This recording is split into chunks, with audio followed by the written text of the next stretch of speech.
All right, so we're picking up at 8.2, number 12, and this is where we left off after we did all of our work. You can see it at the previous video.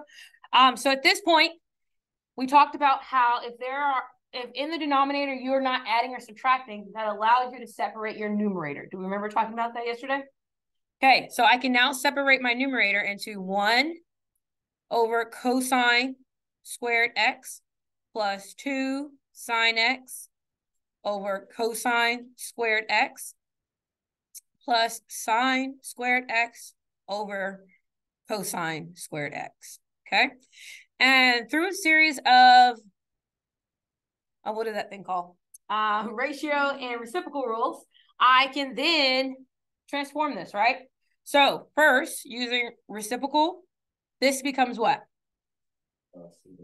This becomes secant squared, okay? Plus, now sine x over cosine squared x equals sine x over cosine x times 1 over cosine x, right?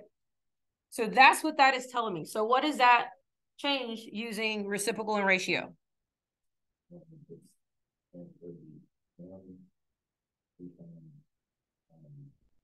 And secant x. There we go. And last but not least, our ratio, sine squared over cosine squared, is tan squared, right? Okay. Now, next thing we're going to look at here is that this is basically, we're in 2 or 3, I don't know. We're like 2/3 is what we're going to call this. Looking here, we have a semi-quadratic situation happen here, right? We can factor this, and this is a factoring of, anyone wants to take a stab?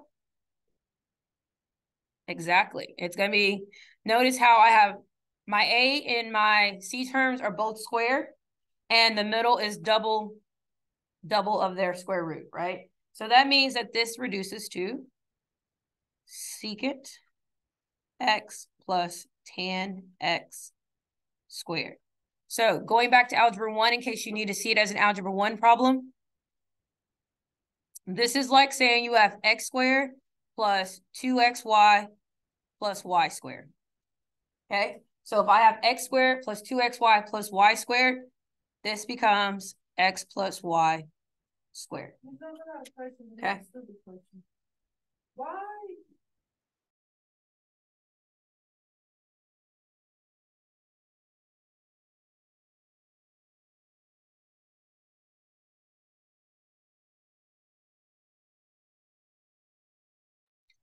Okay. So remember, we said that all of our algebra factoring rules and grouping and distribution rules still apply to trig. Okay. So in this situation, I see an algebra pattern. That's why it leads to secant x plus tan x squared. And so, bam, did we prove it?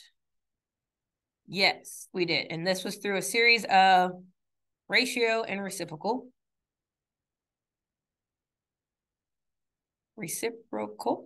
And then using factoring. That's how we got there, okay? That is how 12 ends. On your homework assignment, the homework ones may be a little more challenging, just so that you can be forced to kind of think. You're also going to be deciding on which side is the least complex, so that's your goal, okay? The most complex is not your goal. The least complex is your goal to reach, okay? So keep that in mind. Let me know if you need help on that part of the homework.